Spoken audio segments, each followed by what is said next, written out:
अभी आपने बिल्कुल लेटेस्ट मामला देखा। आपके इसी इलाके में, इसी झारखंड की सरजमीन में एक नौजवान आलिम दीन का इंतकाल हुआ। हमारे बड़े करीबी, हमारे बड़े अजीज मौलाना असलम हक्कानी रहमतुल्लाह अलैह का इंतकाल हुआ। कितनी उम्र थी? मैं समझता हूं मुश्किल से 50 साल की उम्र रही होगी। पिछले महीने में 30 मार्च को प्रोग्राम था और उसी इलाके में मजरा डी में मेरा प्रोग्राम था। मैं बड़तल्ला में रात में सोया हुआ था, गहरी नींद में सोया था। असलम हक्कानी साहब आए, मुझे उठाने की कोशिश की, मैं सोया हुआ था, नहीं उठ पाया। नींद खुली, फोन आया, मौलाना आप मेरे इलाके में आए, मेरे घर से चाय पी के जरूर जाइएगा।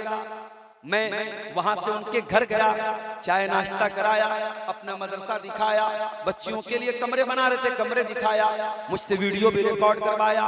क्या खबर थी कि 30 मार्च को जो इंसान अपने मदरसे का दौरा करवा रहा है, अप्रैल के आखिर आते आते वो अल्लाह को प्यारा हो जाएगा। स्टोन का ऑपरेशन तो हजारों लाखों लोग करवाते हैं, लेकिन मेरे प्यारे साथियों, जब मौत का फरिश्ता आपके पास आने वाला हो, जब मौत लिखी जा चुकी हो, वो ऑपरेशन करने वाला कोई मामूली डॉक्टर नहीं था। कल उनके छोटे भाई का फोन आया, मैंने कहा क्या बात थी, क्या डॉक्टर ने लापरवाही कर दी, क्या इलाज में कमी हो गई? कहा नहीं मौलाना, डॉक्टर बहुत माहिर था, मेरे वालिद का भी ऑपरेशन उसी ने किया था, बहुत सारे मरीजों का ऑपरेशन उसने किया था, मेरे वालिद साहब ऑपरेशन के 20 मिनट के बाद चलने लगे थे। कहा डॉक्टर में कोई कमी नहीं थी, इलाज में कोई कमी नहीं थी, बस इतना ही कहना पड़ेगा कि अल्लाह का फैसला आ चुका था और भाई की मौत का वक्त तय हो चुका था। उनका बेटा जो हाफिज कुरान भी है और आलिम दीन बन रहा है, अपने बाप का जनाजा पढ़ा रहा है और रोता चला जा रहा है, अपने आंसुओं पे कंट्रोल नहीं कर पा रहा है। ओ लोगों, ये तंदुरुस्ती बहुत बड़ी नेमत है, ये जिंदगी बहुत बड़ी नेमत है। कब ये जिंदगी खत्म हो जाएगी? कब आप दुनिया के लिए मरहूम हो जाएंगे? कब आप दुनिया के लिए, आज आप हैं और कल दुनिया आपको था के नाम से याद करेगी।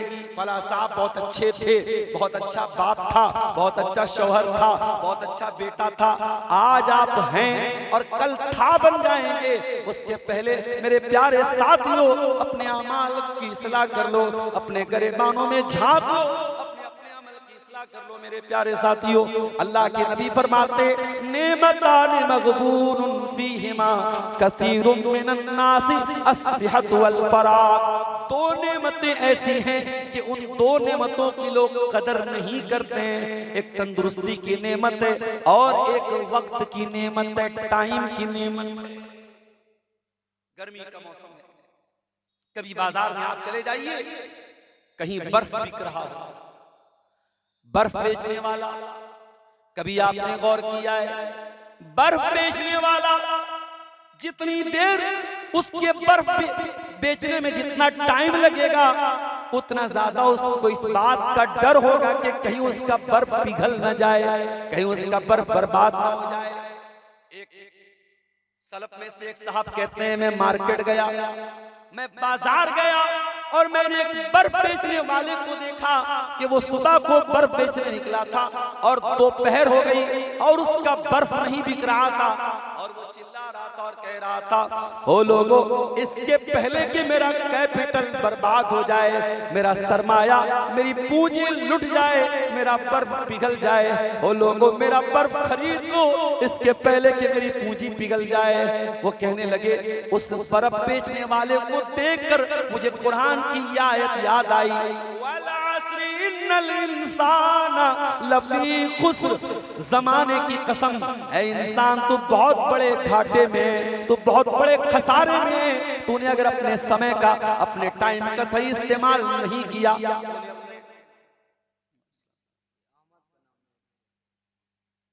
आप ला के दे दीजिए, मैं आके अब ऐसे बीच में मुअज़्ज़ज़ सामीन, आप लोग दानो खैरात करते रहें। शेख उस फील्ड के में थोड़ा कम महारत रखते हैं, उससे दिलचस्पी नहीं लेते हैं। आप बाद में दुआ कर देंगे शेख, आप लोग चंदा देते रहें, शेख को तकरीर करने में डिस्टर्ब ना करें।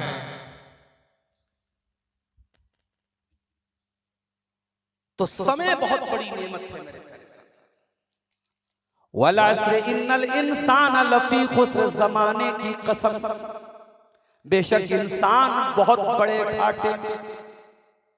अच्छा, यहां अल्लाह ने वल अस्र कहा। असर का एक मतलब जमाना भी होता है और एक मतलब असर का टाइम भी होता है। और पांचों टाइम की नमाज में सबसे अहम नमाज असर की नमाज है। हाफिजू अलस्सलावाति वस्सलातिल वुस्ता, अल्लाह ने कुरान में फरमाया तमाम नमाजों की हिफाजत करो और खास तौर से बीच वाली नमाज की यानी असर की नमाज की हिफाजत करो। दो नमाजें बड़ी टफ होती हैं, एक फजर की नमाज, एक असर की नमाज। फजर में भी आदमी आमतौर से सोया रहता है और असर के टाइम में या तो सोया रहता है या कारोबार में।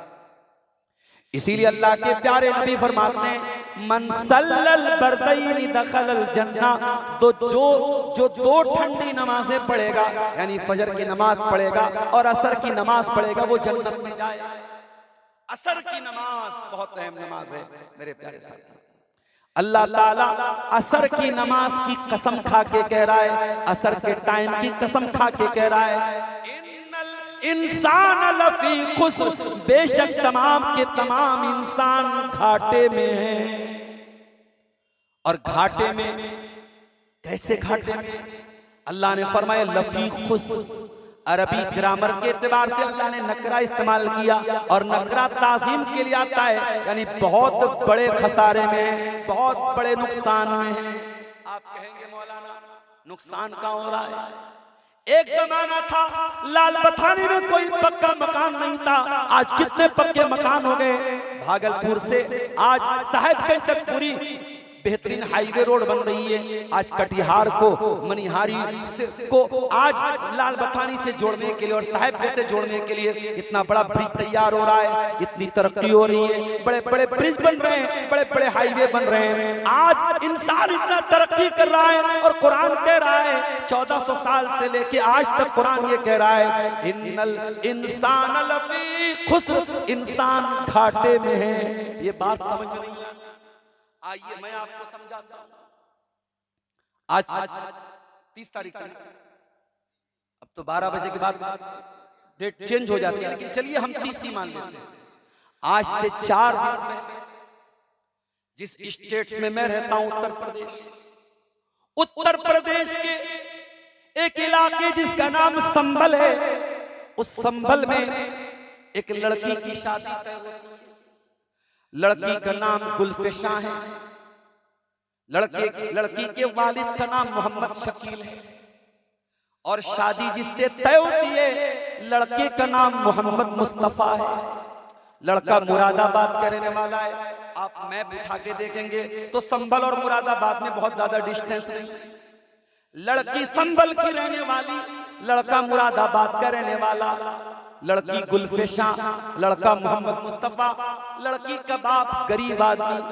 रिश्ता तय होता है और 26 अप्रैल इतवार के दिन निकाह तय होता है कि बारात आएगी और लड़की को विदा करके लड़के वाले लेके जाएंगे।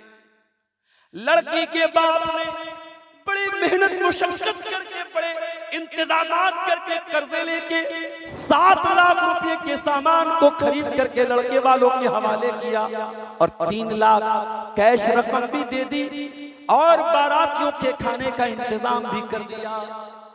ऐन शादी के 3-4 दिन पहले लड़के वालों ने धमकी दी, हमको 10 लाख रुपए और कैश दोगे और एक स्कॉर्पियो गाड़ी दोगे तब हम बारात लेके आए।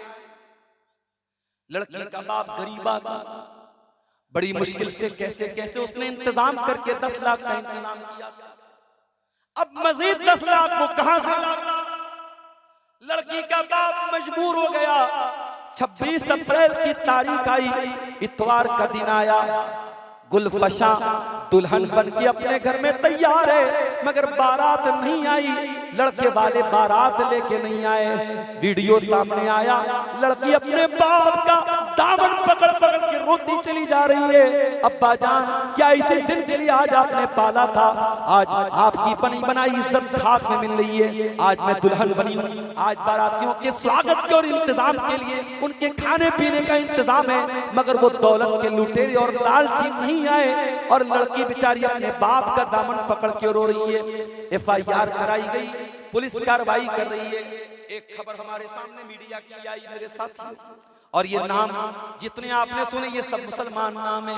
लड़की वाले भी मुसलमान, लड़के वाले भी मुसलमान।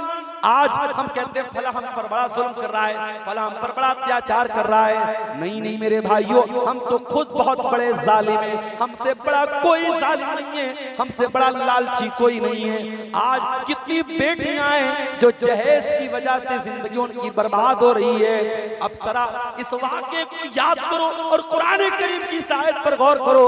इन्नल इंसान लफी खुस्र, जमाने की कसम है इंसान तू बहुत बड़े घाटे में। तू लाख बड़े बड़े ब्रिज बना ले, तू रोड बना ले, तू हाईवे बना ले, तू करोड़पति नहीं अरबपति बन जाए, अगर तेरे अंदर इंसानियत मर जाए, तेरे अंदर का इंसान मर जाए, तेरे अंदर से दीन खत्म हो जाए, तेरे अंदर से ईमान खत्म हो जाए, ऐ इंसान ये बड़ी बड़ी बिल्डिंगें तुझे फायदा न पहुंचा पाएंगी। इन्नल इंसान लफी खुस्र, इंसान बहुत बड़े घाटे। एक वाकया अपने सामने ये रखिए, बिल्कुल लेटेस्ट वाकया है। एक और वाकया अपने सामने रखिए, इसी हमारे भारत का एक स्टेट है उड़ीसा, जिसको अब ओडिशा कहा जाता है। उड़ीसा में एक आदमी जिसका नाम जीतू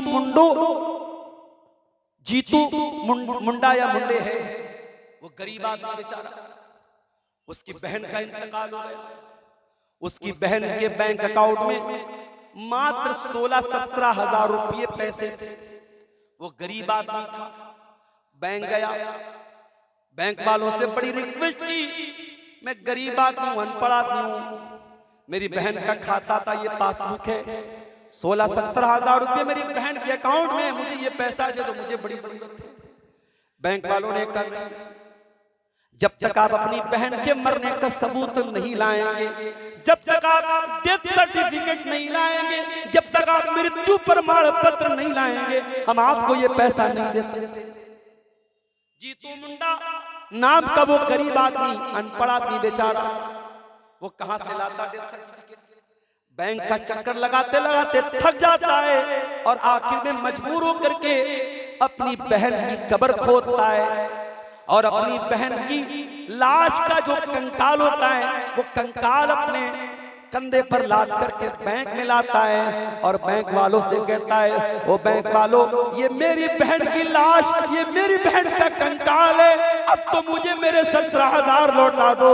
ओ लोगों, ये खबर मीडिया में आई और इंसानों को खून की आंसू रुला के चली गई। ये बैंक वाले जो सूद का लेन देन करते हैं, ये सूद एक इंसान को कितना बेरहम बना देता है, उसकी एक मिसाल देखो मेरे प्यारे साथियों कि 17,000 की मामूली सी रकम के लिए वो बैंक जो लोगों से लाखों करोड़ों का ब्याज कमाते हैं, 17,000 के लिए एक भाई को मजबूर करते हैं कि अपनी बहन का कंकाल लेकर के वो बैंक में आता है। मेरे प्यारे साथियों, ये वाकया भी मीडिया में हमारे सामने आया और फिर हमें कुरान की आयत याद आई, वल अस्र इन्नल इंसान लफी खुस्र, जमाने की कसम है इंसान तू बहुत बड़े खसारे में, तू बहुत बड़े घाटे में, तुझसे बड़ा लालची कोई नहीं, तुझसे बड़ा हरीस कोई नहीं, तुझसे बड़ा घटिया कोई नहीं, ऐ इंसान तू बहुत बड़े खसारे में, बहुत बड़े नुकसान। हाँ, अगर इस नुकसान से बचना है तो 4 चीजें आपको अपने अंदर पैदा करनी। इल्लल्लज़ीना आमनू व अमिलुस्सालिहाति व तवासौ बिल हक़्क़ि व तवासौ बिस्सब्र। सबसे पहले तो आपको ईमान वाला बनना पड़ेगा। ओ मुसलमानों, शायद कभी आपको अफसोस होता हो, हम लाल बथानी के एक छोटे से गांव में रहते हैं जहां आने जाने में भी बहुत मसले हैं। हमारा ड्राइवर कहने लगा, मौलाना आइंदा लाल बथानी चलने को मत बोलिएगा। मैंने कहा क्या मसला है? बोले देखिए रास्ता कितना खराब है, मिर्जा चौकी से इतने बड़े बड़े गड्ढे थे, पानी भरा था, बड़े बड़े ट्रक फंसे हुए थे, डर लग रहा था कहाँ 4 व्हीलर बैठ जाएगी, रात का समय है, कौन हमारी मदद के लिए आएगा। आज आपको कभी कभी अफसोस भी होता होगा कि हमारे गांव में आज रास्ते भी ठीक नहीं है, आज मुश्किलात बहुत सारी हैं, लेकिन मेरे प्यारे साथियों मैं आपको एक बात बताना चाहता हूँ, सारी मुश्किलात एक तरफ, सारे मसले मसाइल एक तरफ, अगर अल्लाह ताला ने आपको ईमान की दौलत से नवाजा है, अगर आप दुनिया से ईमान की दौलत को बचा के लेके चले गए, मेरे प्यारे साथियों आप घाटे में नहीं है, आप इंशाअल्लाह फायदे में हैं। ये ईमान की दौलत सबसे बड़ी दौलत है मेरे प्यारे साथियों। आज इसी हमारे भारत में, इसी हमारे देश में आप देखिए मुसलमानों से नफरत का ये आलम है कि हमारे घरों में मुसलमान न आए, हमारे मोहल्ले में मुसलमान न आए, इसलिए लोग अपने दस्तरखान पे सुअर के बच्चे को बिठा के खाना खिला रहे हैं। एक ही प्लेट में एक औरत चावल खा रही है और उसी में सुअर के बच्चे को भी खिला रही है। वो लोगों, इस्लाम की दुश्मनी में लोग इतने अंधे हो चुके हैं कि सुअर को भी अपना रब मानने को तैयार है, सुअर की इबादत कर रहे हैं। वो लोगों, जब इस तरीके की खबरें हम मीडिया में पढ़ते हैं, अभी एक मौलाना साहब, हालांकि वो अहले हदीस नहीं थे, दूसरे मसलब के थे, वो बरेली जा रहे थे, उनके किसी बड़े उनके पीर का उर्स था, उसमें जा रहे थे और ट्रेन में वो सफर कर रहे थे और अचानक कुछ कहा सुनी हुई और उसके बाद घर वालों से उन्होंने आखिरी जो फोन किया उसके बाद फोन मिलना बंद हो गया, आउट ऑफ नेटवर्क हो गए और अगले दिन बरेली स्टेशन के करीब उनकी लाश पाई जाती है। उनकी बेवा औरत के आंसू आज मीडिया पर नजर आ रहे हैं, मगर न मानवाधिकार वालों को कोई होश आ रहा है, ना इस मुल्क में जानवरों और इंसानों के हुकूक की बातें करने वालों को कोई फर्क पड़ रहा है। मुसलमान का खून इतना सस्ता हो चुका है मेरे प्यारे साथियों, ये बात याद रखो, हम कट जाएं, मर जाएं, खत्म हो जाएं, लेकिन दुनिया से अगर ईमान को बचा के लेके चले गए तो मेरे भाइयों ये घाटे का सौदा नहीं है। इसीलिए कुरान हमसे कहता है वला तमूतुन्ना इल्ला व अंतुम मुस्लिमून, ऐ मुसलमानों तुम्हें मौत न आए मगर ईमान की हालत में, मरो तो ईमान की हालत में मरो, जिंदगी की आखिरी सांस तक अपने ईमान की हिफाजत करो। ओ लोगों, ओ साहिबगंज वालों, ओ लाल बथानी वालों, अपने बच्चों को तौहीद का पाठ पढ़ा के दुनिया से जाना। आपके बच्चे कलकत्ता चले जाएं, दिल्ली चले जाएं, मुंबई चले जाएं, दुनिया के किसी भी कोने में चले जाएं, अपने बच्चों और बच्चियों को कुछ और देना या ना देना, तौहीद की दौलत दे देना, ईमान की दौलत दे देना, अपने बच्चों को इस काबिल बना देना, जिंदगी के किसी मोड़ पर आपका बच्चा या बच्ची तौहीद से समझौता न करे, चंद टकों के बदले, चंद पैसों के बदले ईमान का सौदा न करे। वो लोगों, अपने बच्चों की तौहीद को बचा लेना, अपने बच्चों के ईमान को बचा लेना। अरे इब्राहिम अलैहिस्सलाम को देखो, जिनकी सुन्नत को हम एक महीने के बाद जिलहिज्जा के महीने में कुर्बानी के मौके पर जिनकी सुन्नत को हम जिंदा करेंगे, इब्राहिम की एक सुन्नत तो ये भी है मेरे साथियों, इब्राहिम अल्लाह से दुआ करते हैं व जुनूबनी व बनी अन नाबुदल असनाम, बच्चों को तू शिर्क से बचा लेना, मुझे और मेरे बच्चों को तू बुत परस्ती से बचा लेना। ऐ अल्लाह, मेरी औलाद को कभी शिर्क के अंदर मुब्तला ना करना। वो लोगों, अपने ईमान की हिफाजत करो, वला तमूतुन्ना इल्ला व अंतुम मुस्लिमून, तुम्हें मौत ना आए मगर ईमान की। ईमान सबसे बड़ी दौलत है मेरे प्यारे साथियों, इसीलिए कुरान कहता है इल्लल्लज़ीना आमनू, तमाम के तमाम इंसान घाटे में हैं सिवाय उनके जो ईमान। और ये भी नोट कर लो, ईमान के बगैर न तो आपका हज कबूल होगा, 4-4, 5-5 लाख रुपए खर्च कर ले, वो हज करने गए, इतनी रकम खर्च करने के बाद और 40 दिन तक वहां मेहनत करके आने के बाद अगर ईमान आपका सही नहीं है, अगर अकीदा सही नहीं है, अगर तौहीद सही नहीं है, तो कुरान का फैसला सुन लो। कुरान कहता है कुल हल नुनब्बिउकुम बिल अक्सरीन आमाला, है नबी आप फरमा दीजिए सबसे ज्यादा खसारा और नुकसान उठाने वाले वही लोग हैं जो, कौन लोग हैं? अल्लज़ीना दल्ला सायुहुम फिल हयातिद दुनिया व हुम यहसबूना अन्नहुम युसिरूना सुना, जो दुनिया में तो बहुत नेकी का काम काम करते रहे, बहुत अमल करते रहे, मगर आखिरत में उनकी कोई नेकी नहीं मानी जाएगी। ये कौन लोग होंगे? फरमाया उलाइकल्लज़ीना कफरू बिआयाति रब्बिहिम, ये वो लोग होंगे जो ईमान की दौलत जिनके पास नहीं होगी। ईमान अगर है तो आपका हज भी कबूल होगा, आपकी नमाज भी कबूल होगी, आपका रोजा भी कबूल होगा, आपकी कुर्बानी भी कबूल होगी। और ईमान नहीं है तो मेरे प्यारे साथियों, सारी इबादतें अल्लाह की बेकार हैं। इसलिए ईमान की हिफाजत करो। और कभी जिंदगी में अगर बुरे हालात आ जाएं और आपको ये लगे कि बड़ी परेशानी की जिंदगी है, तो ये याद कर लेना कि कयामत के लिए ईमान आपके काम आएगा, दौलत नहीं काम आएगी, शोहरत नहीं काम आएगी। इन्नल्लज़ीना कफरू व मातू व हुम कुफ़ारुन फलन युक़बल मिन अहदिहिम मिल्उल अर्दि ज़हबा।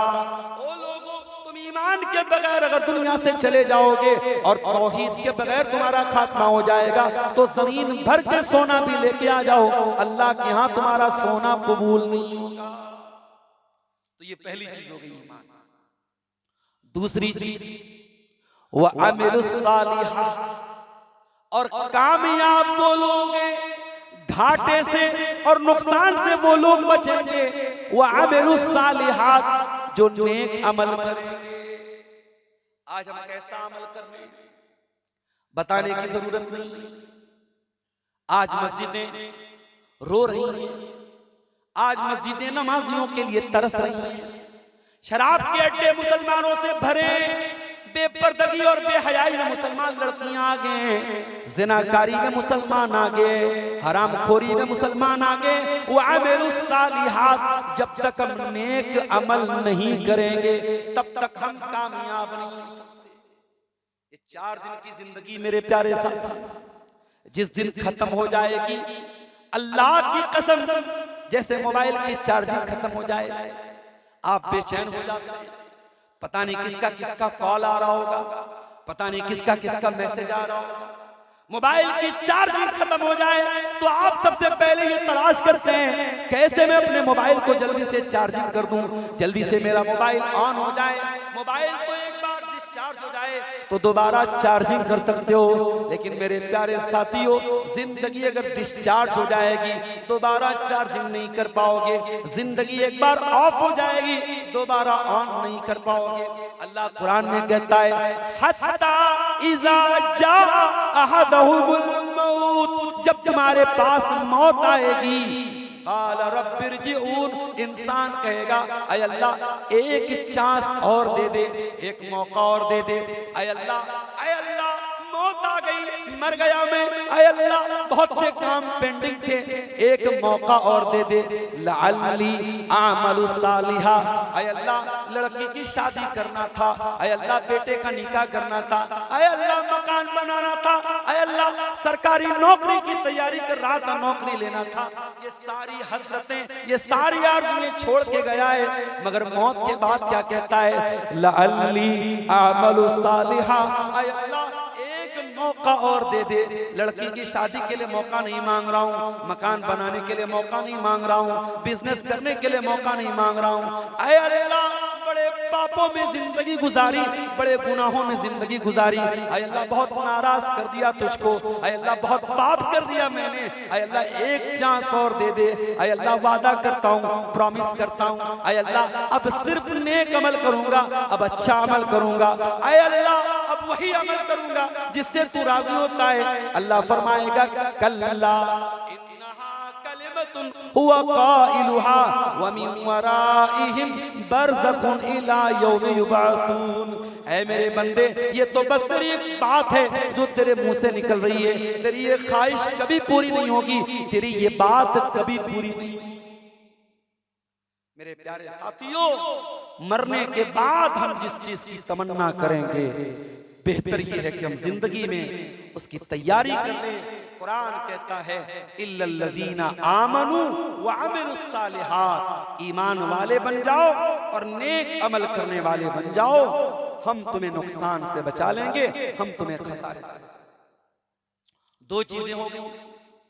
तीसरी चीज वतवासौ बिल हक़, और हक बात की एक दूसरे को तबलीग करते रहे।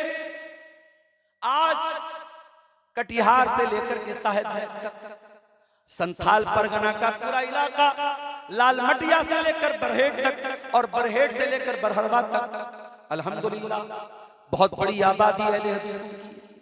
और मैं बड़े फख्र से पूरे हिंदुस्तान में कहता हूँ, मैं मुंबई में भी ये बात कहता हूँ, मैं कर्नाटक में भी ये बात कहता हूँ कि पूरे हिंदुस्तान में इतना बड़ा अहले हदीसों का बेल्ट शायद कहीं होगा कि एक तरफ से पूरी पूरी आबादी अहले हदीसों की है। मगर मेरे प्यारे साथियों, बहुत अफसोस के साथ कहना पड़ता है कि आज आप मुर्दा अहले हदीस हो चुके हैं। आज आप अहले हदीस तो हैं मगर आपको अहले हदीस का मतलब भी नहीं मालूम। आज आपके स्टेजों पर वो लोग आके तकरीरें कर रहे हैं जो आपको चिल्ले करने की तबलीग कर रहे हैं, और ऐसे लोगों को बड़े फख्र से आप स्टेज पे बुला रहे हैं और बड़े फख्र से कह रहे हैं कि इनके नाम पे तो बड़ी भीड़ आई है। मेरे प्यारे साथियों, इससे तो अच्छा है कि सलमान खान को बुला लो, शाहरुख खान को बुला लो, किसी हीरोइन को बुला लो, उससे बड़ी भीड़ इकट्ठा हो जाएगी। सिर्फ भीड़ का इकट्ठा हो जाना ये कामयाबी की दलील नहीं है। मेरे प्यारे साथियों, ये अहले हदीसों का जलसा और अहले हदीसों का स्टेज है। इस स्टेज पर हर किसी को आने की इजाजत न दीजिए। मेरे प्यारे साथियों, वतवासौ बिल हक़्क़ि, हमें किस्से कहानियां लोगों को नहीं सुनाना है, हमें बेसर पैर के वाक़यात नहीं सुनाना है, हमें बुजुर्गों के मनगढ़ंत वाक़यात नहीं सुनाना है। वतवासौ बिल हक़्क़ि, अगर अल्लाह के यहाँ कामयाब होना है तो हमें हक बात की वसीयत करना है, हमें कुरान और हदीस को दूसरों तक पहुंचाना है, हमें कुरान और हदीस के अलावा किसी और बात की तबलीग नहीं करना है। कुरान और हदीस की तबलीग की जाएगी और तबलीग का तरीका भी वही होगा जो रसूल का तरीका था। आज के लोगों का बनावटी तरीका नहीं चलेगा। तबलीग भी अगर की जाएगी तो रसूलुल्लाह के तरीके पे की जाएगी, सहाबा के तरीके पे की जाएगी। और ये बात याद रखो मेरे साथ, हम मुसलमानों को अल्लाह ताला ने जो इतना बड़ा मकाम दिया है वो इसीलिए दिया है क्योंकि हम दुनिया में सच्चाई को फैलाने के लिए आए हैं। इसीलिए अल्लाह कुरान की सूरह आल इमरान की आयत नंबर 110 में कहता है, कुंतुम खैरा उम्मतिन उखरिजत लिन्नास तामुरूना बिल मारूफ व तनहौना अनिल मुनकर। ऐ मुसलमानों, तुम दुनिया की सबसे बेहतरीन कौम हो, इंसानियत के लिए निकाला गया है। तामुरूना बिल मारूफ, तुम नेकियों का हुक्म देते हो, व तनहौना अनिल मुनकर, तुम बुराइयों से रोकते हो, व तुमिनूना बिल्लाह, और तुम अल्लाह के ऊपर ईमान रखते हो। तुम समाज से बुराइयों को खत्म करने आए थे और आज तुम खुद बुराइयों में मुब्तला हो गए, तुम बुराइयों में मुलव्विस हो गए। तुम क्या थे और क्या हो गए, तुम्हें क्या होना था और तुम क्या हो गए। मेरे प्यारे साथियों, हमारा काम दुनिया से बुराई को खत्म करना था। याद करो रुस्तम के दरबार में जब हजरत रिबी इब्न आमिर रज़ी अल्लाह ताला अन्हु पहुंचे और रुस्तम ने पूछा था कि ऐ रिबी, तुम आए क्यों हो दुनिया में, तुम्हारे आने का मकसद क्या है। तो हजरत रिबी इब्न आमिर ने कहा था, ऐ रुस्तम, कान खोल के सुन ले, जेना लिनुखरिजल इबाद मिन इबादतिल इबादी ला इबादतिल्लाह। अरे हम तो दुनिया में आए हैं लोगों को बंदों की गुलामी से निकाल कर अल्लाह की गुलामी की तरफ लेके जाने के लिए। दुनिया इला सातिल आखिरा, और हम दुनिया की तंगी से निकाल कर आखिरत की खुशहाली की तरफ लेके जाने के लिए आए। इस्लाम आया है दुनिया से जुल्म और सितम का खात्मा करने के लिए। इस्लाम का मानने वाला किसी पर अत्याचार नहीं कर सकता, किसी पर जुल्म और सितम नहीं कर सकता। अभी आज एक वीडियो मैंने देखा, एक औरत जा रही थी किसी गली में से, पीछे से एक दाढ़ी वाला आया, टोपी भी सर पे है, दाढ़ी भी है, और अचानक उस औरत को अकेले में देखकर उस औरत के ऊपर हमला करता है, उस औरत को टच करता है और चिल्लाती है, वो भाग जाता है। लेकिन कैमरा लगा था, कैमरा रिकॉर्ड कर लेता है, मीडिया में ये वीडियो आता है। मीडिया वाले कहते हैं मौलाना लोग ऐसे होते हैं, दाढ़ी वाले ऐसे होते हैं। गंदी हरकत एक मछली करती है और असर पूरे तालाब पर होता है। कोई एक दाढ़ी वाला, कोई एक टोपी वाला कोई गलत काम करता है, दुनिया सारे दाढ़ी और टोपी वालों पर सवाल उठाती है। मेरे प्यारे साथियों, जब आप दुनिया को ये बताते हो कि आप मुसलमान हैं तो आपकी जिम्मेदारी बढ़ जाती है। आप बुराई में मुलव्विस होने वाले, बुराई में इन्वॉल्व होने वाले मत बनिए, बुराई से रोकने वाले बनिए। आज जब हम इस तरीके की खबरें सुनते हैं कि फला लड़का, जो महाराष्ट्र का एक लड़का जिसका नाम अयान था, उसके मोबाइल पर 8-8 लड़कियों के साथ नाज़िबा वीडियो पकड़ी जाती है और मीडिया उसको खूब हाईलाइट करता है, तो हम डिफेंस नहीं कर सकते मेरे साथियों। अगर हमारी कौम का कोई लड़का इस तरीके की गंदी हरकत करता है तो हम डिफेंस नहीं कर सकते। हमें ये मानना पड़ेगा कि यकीनन ये हमारी तरबियत की कमी है कि आज हमारा नौजवान इस हरकत पर उतर गया है कि किसी की बहन बेटी की इज्जत को तार तार करे और फिर उसका वीडियो बनाकर उसको ब्लैकमेल करे। इसीलिए मैं कहता हूं कि बुराई से बचना सिर्फ ये काफी नहीं है, हमें बुराई से रोकना भी पड़ेगा। ये बात याद रखो। ये जलसे जो आज हो रहे हैं, बहुत सारे लोगों के पेट में बड़ा दर्द हो रहा है, ये जलसे क्यों हो रहे हैं, ये प्रोग्राम क्यों हो रहे हैं, ये उलमा के बयान क्यों हो रहे हैं। जब तक ये जलसे और प्रोग्राम हो रहे हैं, मैं बार बार कहता हूं, जलसों और प्रोग्रामों में जो चीजें गलत हैं उनको आप रोकिए। मैं कल भी उनके खिलाफ बोलता था, आज भी बोल रहा हूं और इंशाअल्लाह जब तक जिंदगी है तब तक बोलूंगा। लेकिन हाँ, अगर आप ये कहें कि ये जलसे नहीं होने चाहिए, ये बयानात नहीं होने चाहिए, ये उलमा की तकरीरें नहीं होने चाहिए, ये जुमा के खुतबे नहीं होने चाहिए, तो माफ कीजिए, यही तो हमारी रीढ़ की हड्डी है, यही तो हमारे समाज की नब्ज है। जिस दिन ये जलसे खत्म हो गए, हराम को हराम कहना बंद कर दिया गया, गलत को गलत कहना बंद कर दिया गया, बिदअत को बिदअत कहना बंद कर दिया गया, उस दिन मुसलमान समाज की आखिरी सांस होगी मेरे प्यारे साथियों। ये समाज दम तोड़ देगा, ये मुआशरा दम तोड़ देगा। पहले की उम्मतें इसीलिए बर्बाद हो गई, उनके समाज में जब लोग ब्याज खाते थे, जब लोग शराब पीते थे, उनके जो उलमा थे वो चुपचाप रहते थे। वो कहते थे हम तो शराब नहीं पी रहे, हम तो ब्याज नहीं खा रहे, जो ब्याज खा रहा है खाने दो, जो शराब पी रहा है पीने दो। अल्लाह ने कुरान में फरमाया, लुइनल्लज़ीना कफरू मिन बनी इस्राईल अला लिसानी दाऊद व ईसा इब्न मरियम ज़ालिका बिमा असौ व कानू यातदून। यहूदियों के ऊपर हजरत ईसा ने भी लानत की और हजरत दाऊद ने भी लानत की। क्यों लानत की? फरमाया कानू ला यतनाहुना मुनकरिन फालू। वो बुराइयां तो करते थे मगर बुराइयों से एक दूसरे को रोकते नहीं थे, उनके बीच में बुराइयों से कोई रोकने वाला नहीं था। इसलिए मेरे प्यारे साथियों, बुराई से रोकने वाले बनो और जो बुराई से रोक रहा है उसकी इज्जत करो, उसकी कदर करो, अपने उलमा की कदर करो, अपने दुआत की कदर करो। मेरे प्यारे साथियों, वतवासौ बिल हक़्क़ि, अगर आपको कामयाब होना है, अगर आपको नुकसान से बचना है तो ये तीसरा काम भी आपको करना पड़ेगा। आपको एक दूसरे को सही बात की तलकीन करनी पड़ेगी। और चौथी चीज भी सुन लीजिए मेरे प्यारे साथियों, तमाम के तमाम इंसान घाटे में हैं, मगर वो लोग घाटे में नहीं हैं जिनके अंदर चौथी खूबी क्या पाई जाए, वतवासौ बिस्सब्र, वो एक दूसरे को सब्र की तलकीन करें। आप तौहीद के रास्ते पे चलेंगे और आप ये सोचे कि मॉब लिंचिंग नहीं होगी, आप ये सोचे कि आपके रास्ते में फूल बिछाया जाएगा, तो ये तो नहीं हो सकता मेरे साथियों। आप तौहीद के रास्ते पे चलेंगे तो आपको बिलाल को याद करना पड़ेगा। बिलाल जब तौहीद का इकरार करते हैं, बिलाल को उनका मालिक अरब की तपती रेत पे लिटा देता है और सीने पर गरम पत्थर रख देता है और बिलाल को धमकी देके कहता है, बिलाल तू ईमान को छोड़ दे, तू तौहीद को छोड़ दे, वरना हम तुझे इसी गरम रेत पर हम तेरी पीठ को पिघला देंगे, तेरे सीने पर गरम पत्थर रख के तेरे सीने को जला देंगे।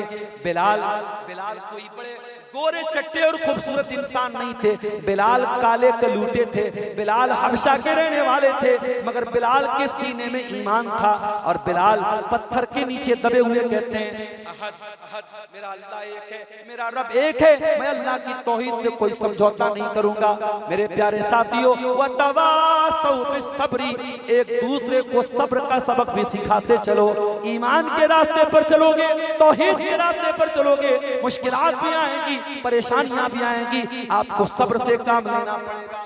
ओ मेरी प्यारी माँ बहनों, आज आप नंगी होकर के घूमेंगी तो कोई उतना एतराज नहीं करेगा जितना एतराज आपके पर्दा करने पर होगा।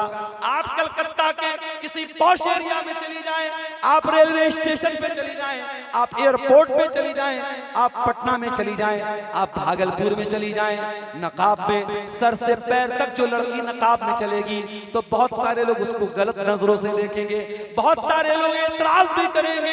ओ मेरी प्यारी बहनों, हिजाब सर से लगा के रखना, हया से दामन सजा के रखना।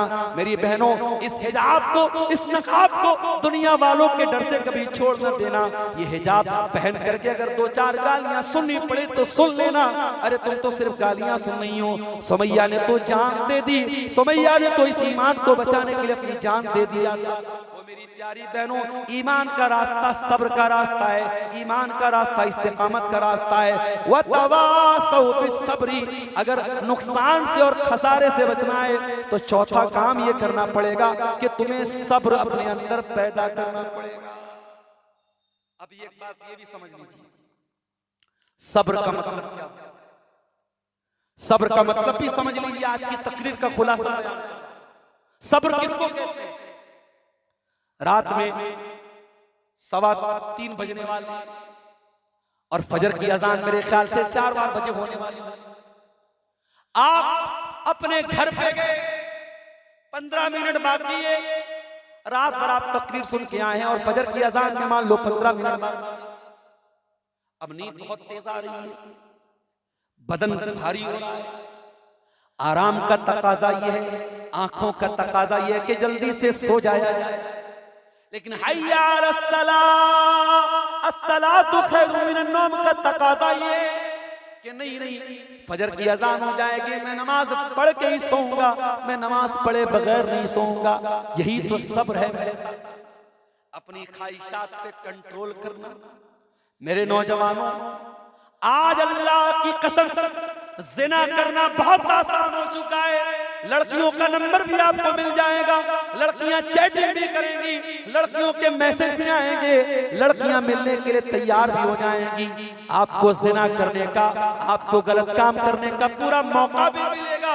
लेकिन आप अल्लाह के डर से, दुनिया की अदालतों के डर से नहीं, दुनिया के पुलिस के डर के नहीं, दुनिया के कानून के डर से नहीं, अल्लाह की पकड़ के डर से अपने आप को ज़िना से बचा लें। और जो लड़कियां आपको गलत रास्ते पर बुलाने की कोशिश करें, उन लड़कियों को ब्लॉक कर दें, उन लड़कों को मेरी बहनों तुम ब्लॉक कर दो, ज़िना के रास्ते से दूर हो जाओ। ये भी तो सब्र है।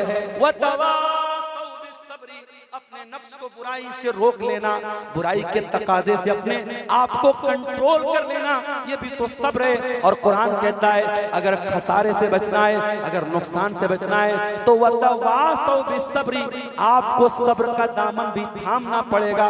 बगैर सब्र का दामन थामे आप अल्लाह ताला क्या कामयाब नहीं हो सकते।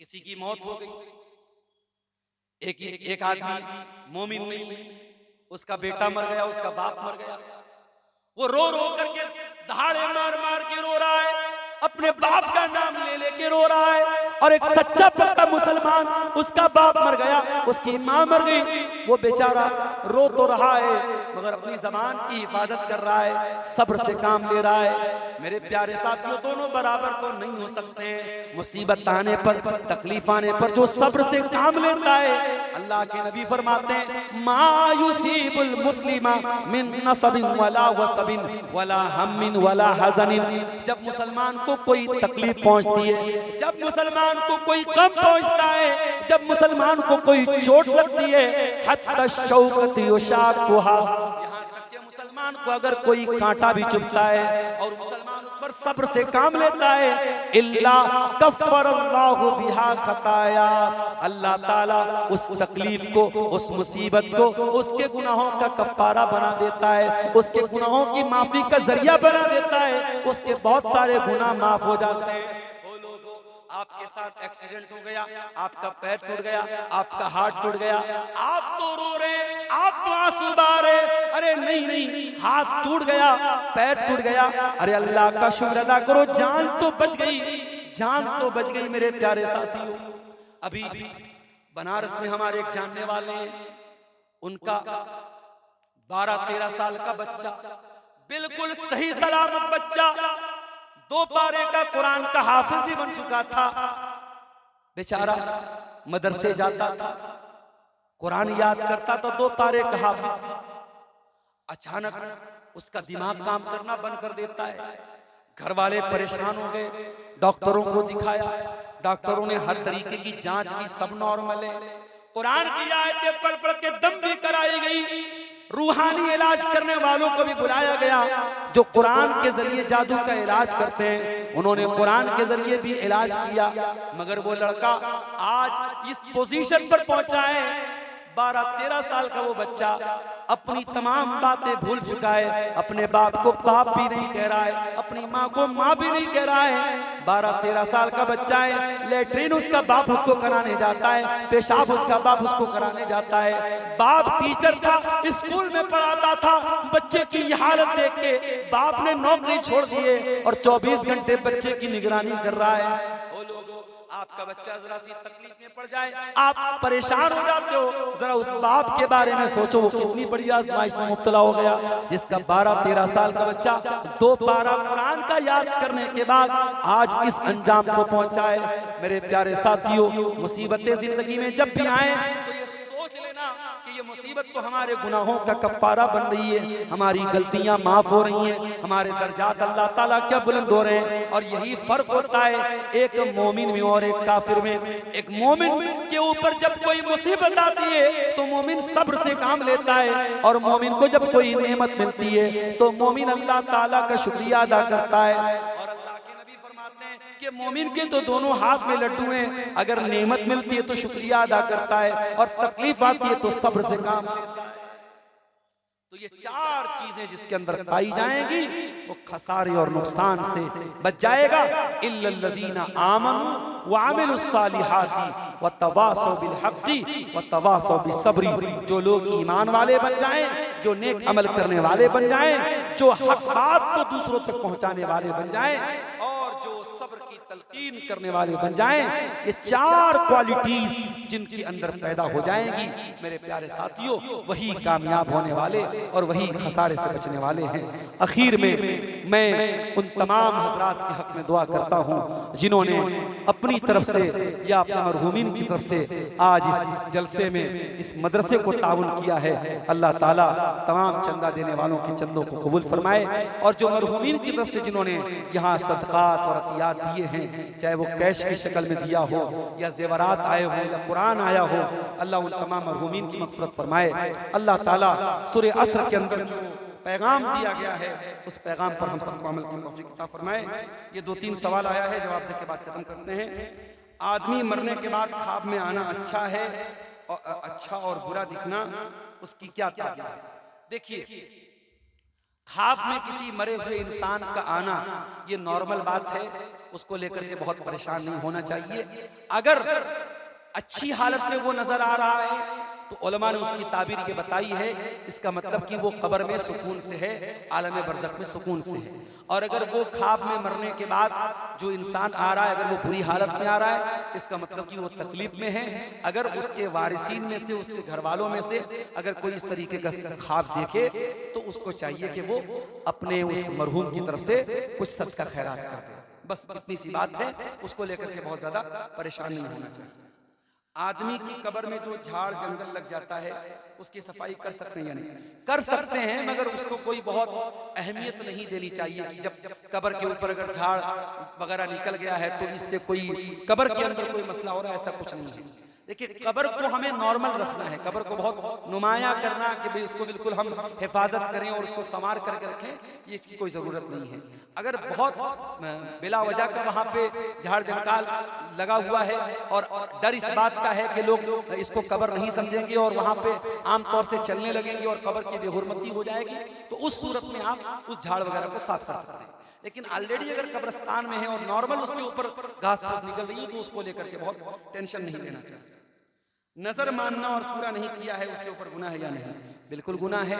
अगर किसी ने नजर मानी है तो उसको पूरा करना चाहिए, और अगर नजर ऐसी चीज की मानी है जिसको पूरा करने की ताकत नहीं है तो अल्लाह ताला से तौबा और इस्तिगफार करे और कसम का जो कफारा है वो कफारा अदा करे। क्या लिखा है? बीज भंडार दुकानदार 400 रुपये पूरी नगद खाद बेचता है, वही 500 रुपये बाकी दूसरे किसान को देता है, क्या ये सूद कहलाएगा? देखिए, बीज की बात नहीं, किसी भी चीज की बात नहीं। मिसाल के तौर पर मैं मोबाइल बेचता हूं, अब मैं ये मोबाइल अगर कोई नगद लेने आता है, मैं कहता हूं भाई तुम नगद दोगे मैं 10,000 का दूंगा, अगर उधार लोगे तो 12,000। तो अगर पहले से कीमत तय है और वो कीमत वक्त के साथ बढ़ेगी नहीं, मिसाल के तौर पर अगर आपने 1 साल के अंदर दे दिया तो मैं 12,000 लूंगा, अगर 2 साल में आपने पैसा दिया तो मैं 14,000 लूंगा, तब वो सूद हो जाएगा। लेकिन आपने अगर किसी को सामान किस्त पर दिया या उधार दिया और पहले से कीमत डिक्लेयर कर दी और नगद की कीमत अलग रखी और उधार की कीमत अलग रखी, तो उसमें इंशाअल्लाह कोई मसला नहीं है, कोई हर्ज की बात नहीं है, वो सूरत जायज है। लेकिन पहले से तय न किया जाए या समय के हिसाब से अगर बढ़ाया जाए तब वो सूद में चली जाएगी, उससे हमें बचना चाहिए। मैयत की तरफ से अकीका दे सकते हैं या नहीं, इसके बारे में उलमा का इख्तिलाफ है। कुछ उलमा ने ये बात कही है कि देना चाहिए, क्योंकि हदीस में जो अल्फाज आए हैं कि बच्चा अकीका की वजह से गिरवी रहता है, तो अब बच्चा अगर मर गया और हमने अकीका नहीं दिया तो वालिदैन की मग़फ़िरत वो नहीं करेगा, इस तरीके की बात बाज़ उलमा ने कही। लेकिन इस बारे में जो ज्यादा मजबूत बात है वो ये है कि चूंकि अकीका 7वें दिन करने का हुक्म है और 7वें दिन के पहले अगर बच्चा मर गया है तो उसकी इबादत का वक्त ही नहीं आया था, तो उस पर हमारी अल्लाह ताला की पकड़ क्यों होगी? हाँ, 7वें दिन के बाद अगर बच्चा मरा है तब हमें उसका अकीका करना चाहिए, लेकिन 7वें दिन के पहले अगर मरा है तो हमें अकीका करने की कोई जरूरत नहीं है। वल्लाहु आलम बिस्सवाब। मैयत की तरफ से इफ्तार की दावत दे सकते हैं नहीं, ये सवाल भी बार बार पूछा जा रहा है। मैयत की तरफ से सदका खैरात का जिक्र मिलता है, इफ्तार का जिक्र नहीं मिलता है, इसलिए इफ्तार नहीं करना चाहिए। अगर कोई बेटा ये चाहता है कि अपने बाप की तरफ से इफ्तार करे तो उसको अपने बाप की तरफ से करने की जरूरत नहीं है, वो अपनी तरफ से करे, बेटे की हर नेकी का सवाब बाप को मिलेगा। बाप की तरफ से अलग से इफ्तार करने की जरूरत नहीं है, इसका कोई सबूत नहीं मिलता है कि मैयत की तरफ से इस तरीके से इफ्तार कराया जाए। आम सबका खैरात करने का सबूत मिलता है। वल्लाहु आलम बिस्सवाब व आखिरु दावाना अनिल हम्दुलिल्लाहि रब्बिल आलमीन वस्सलामु अलैकुम व अलैकुम अस्सलाम व रहमतुल्लाहि व बरकातहू।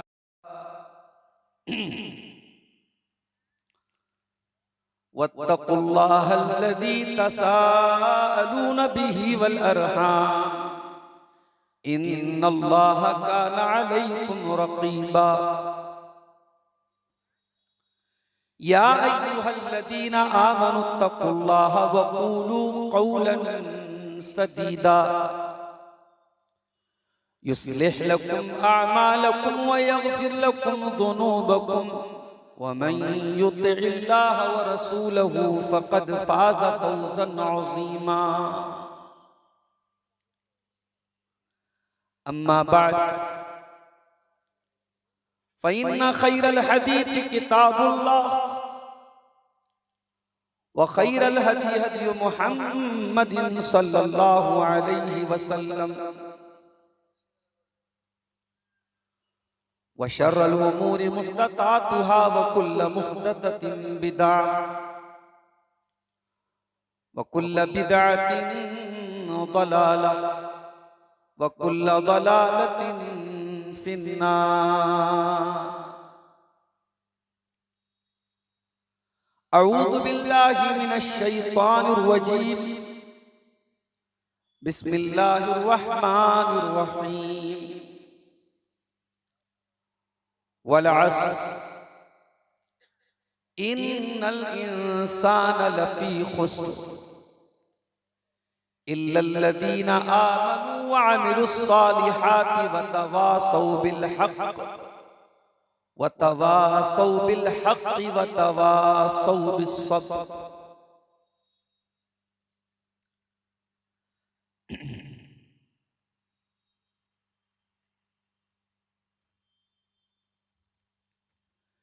इंसानों ने जुल्म सितम की सब सीमाएं पार की।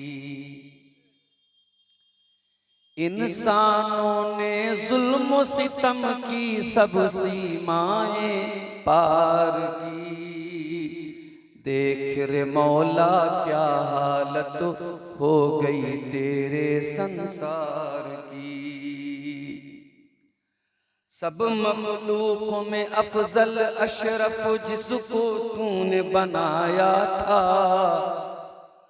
सब मखलूक में अफजल अशरफ जिसको तूने बनाया था, जिसके वास्ते पानी पे धरती का फर्श बिछाया था। फी अहसन तक़वीम के पैकर हैवानों से बदतर हैं, फी अहसन तक़वीम के पैकर इंसानों से बदतर हैं। अर्ज़ के खुलफा शैतानों और हैवानों से बढ़कर हैं।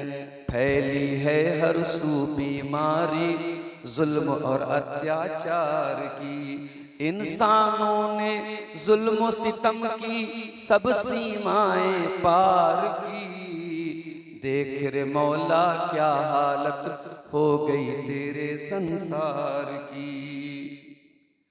आयशा ने मुस्लिम होकर क्यों ऐसा कदम उठाया था, कितनी रही होगी बेबस जो मौत को गले लगाया था। आज है आयशा कल फातिमा भी ये कदम उठाएगी, मेरे समाज से जहेज की ये लानत करना जाएगी। तू बन जाएगी धरती पे बोझ ये पुतली प्यार की, देख रे मौला क्या हालत हो गई तेरे संसार की। मेरे नबी ने फरमाया बेटी रहमत ही रहमत है, लानत हो उस पर जो ये कहता है ज़हमत ही ज़हमत है। कब तक फातिमा मरियम सीता खून के आंसू बहाएंगी, ससुरालों में आखिर कब तक बहुएं जलाई जाएंगी। कैसे बनेगी दुल्हन बेटी मजदूरों लाचार की, इंसानों ने जुल्म सितम की सब सीमाएं पार की। मोहतरम उलमाए किराम, बुजुर्गों और दोस्तों, नौजवान साथियों, माओ और बहनों, प्यारे बच्चों, गंगा नदी के किनारे वाक़े इस गांव लाल बथानी में मुझे याद आता है बहुत पहले,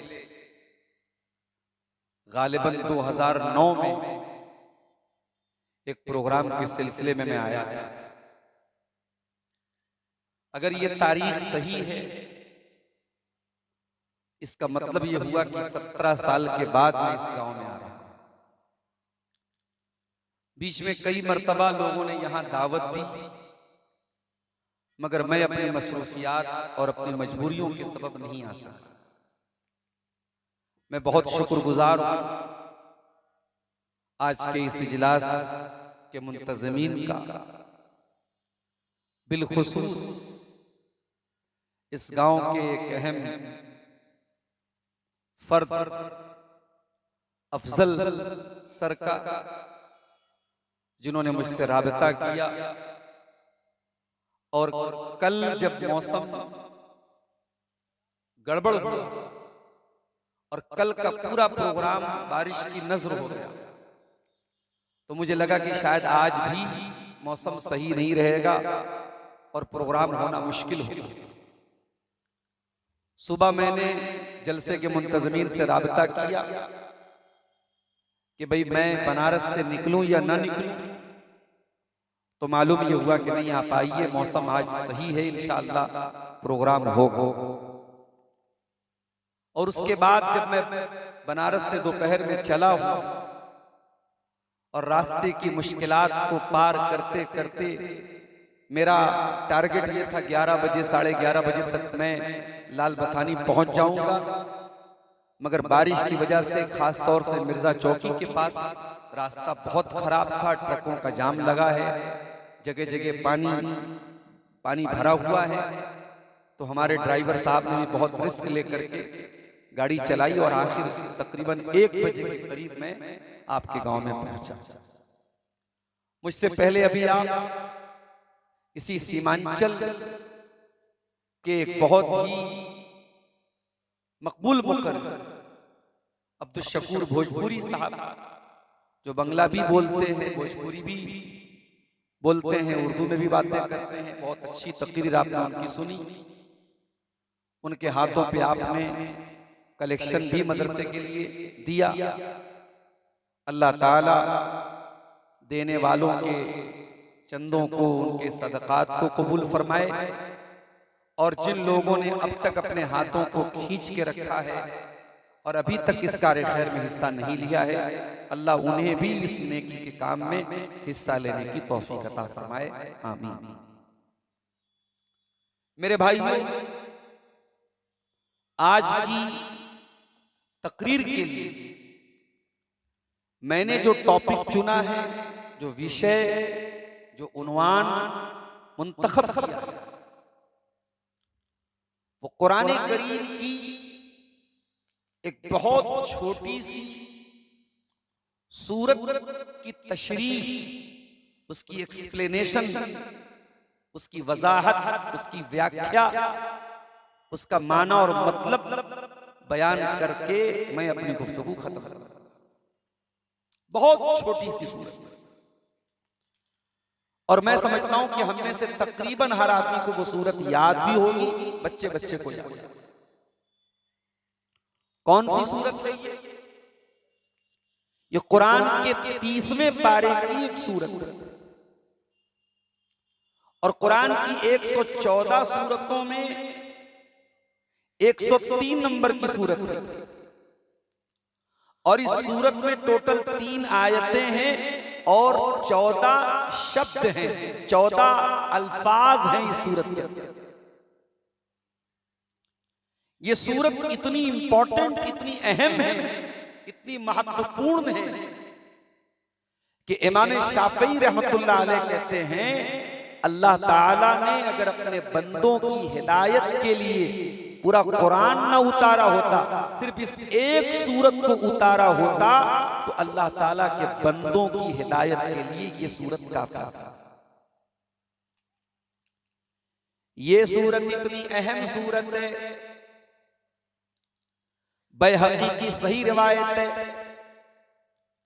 जब सहाबे किराम एक दूसरे से मुलाकात किया करते थे, मिला करते थे, अस्सलाम वालेकुम वरहमतुल्लाह कह करके जब एक दूसरे से मुलाकात करते थे, बातचीत बाद में करते थे, खैरियत बाद में पूछते थे, पहले सलाम करने के बाद एक दूसरे से कहते थे, वल अस्र इन्नल इंसाना लफी खुस्र इल्लल्लज़ीना आमनू व अमिलुस सालिहाति व तवासौ बिल हक़्क़ि व तवासौ बिस सब्र।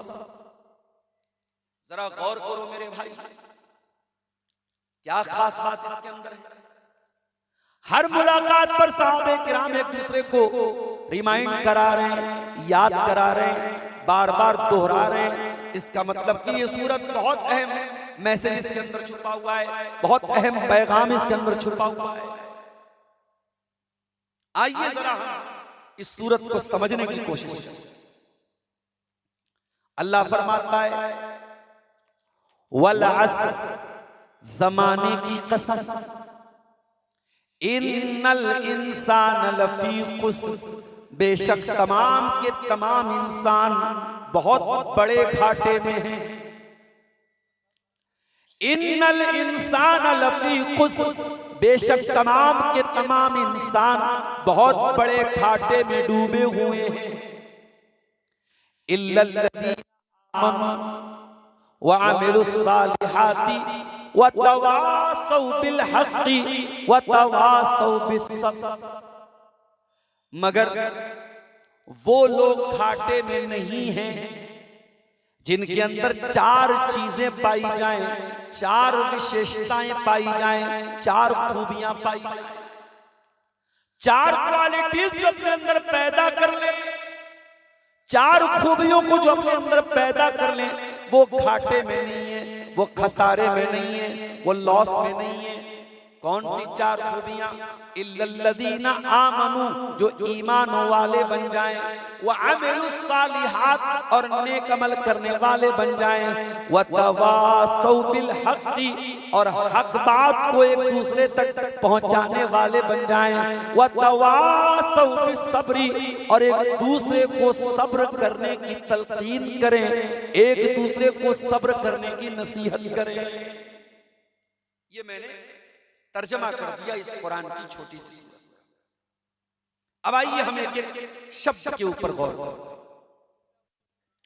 सबसे पहले तो अल्लाह ताला ने कसम खाई है, और अल्लाह ने कसम किस बात की खाई? वल अस्र, जमाने की कसम। यहां पर एक मसला याद रखो, अल्लाह ताला जिसकी चाहे कसम खा सकता है, लेकिन हम जब कसम खाएंगे तो हम सिर्फ अल्लाह की कसम खाएंगे, हम अल्लाह के सिवा किसी और की कसम नहीं खा सकते। हमारे यहाँ लोग बच्चे की कसम खा लेते, बीवी की कसम खा लेते, बहन की कसम खा लेते, माँ की कसम खा लेते, महबूबा की कसम खा लेते। हराम है, गलत है, नाजायज है, शिर्क है अल्लाह के सिवा किसी और की कसम। यहां तक कि आप खाने काबा की कसम भी नहीं खा सकते। ये कुरान मेरे सामने रखा। क्या हम कुरान की कसम खा सकते हैं?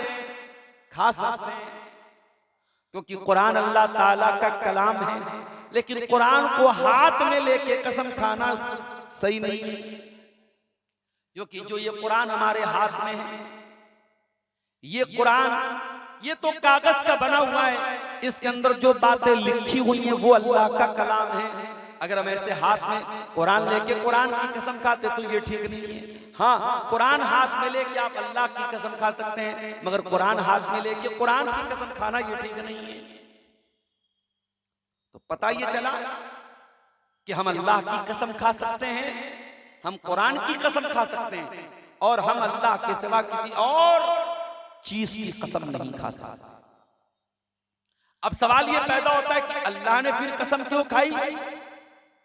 अल्लाह ताला अपनी मर्जी का मालिक है, ला युसअलु अम्मा यफअल। अल्लाह से नहीं पूछा जाएगा तू ये काम क्यों कर रहा है। अल्लाह ने हमें ऑर्डर दिया है, हमें किसी और चीज की कसम नहीं खाना है। अल्लाह जिसकी चाहे कसम खा सकता है, मगर हम अल्लाह के सिवा किसी और की कसम नहीं खाएंगे। एक मसला तो ये याद है। दूसरा मसला, अल्लाह को कसम खाने की क्या जरूरत है?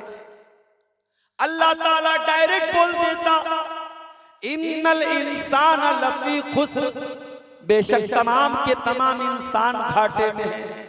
तब भी तो अल्लाह की बात सच्ची होती। वमन अस्दक़ु मिनल्लाहि हदीसा, अल्लाह से बढ़ के सच्ची बात किसकी है?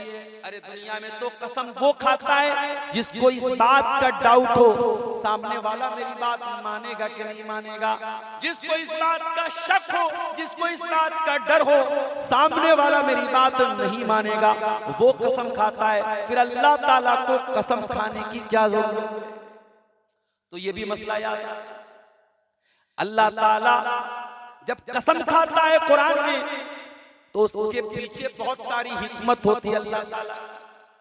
कभी अल्लाह ताला इसलिए भी कसम खाता है कि जिस चीज की कसम खाता है उसकी अहमियत बताता है। यहाँ अल्लाह ने कसम खाई है जमाने की, वल अस्र, जमाने की कसम है। अल्लाह ताला बताना ये चाहता है, ओ मेरे बंदो, तुम्हारी जिंदगी में जमाने की बहुत अहमियत है, समय की बहुत अहमियत है, टाइम की बहुत अहमियत है। वल अस्र, अल्लाह ताला जमाने की कसम खा के बताना चाहता है, ऐ मेरे बंदो, तुम समय की कदर करो, तुम टाइम की कदर करो, तुम टाइम को वेस्ट न करो, तुम समय को बर्बाद न करो। दुनिया की सबसे कीमती चीज इंसान का समय है। आज अफसोस के साथ कहना पड़ता है,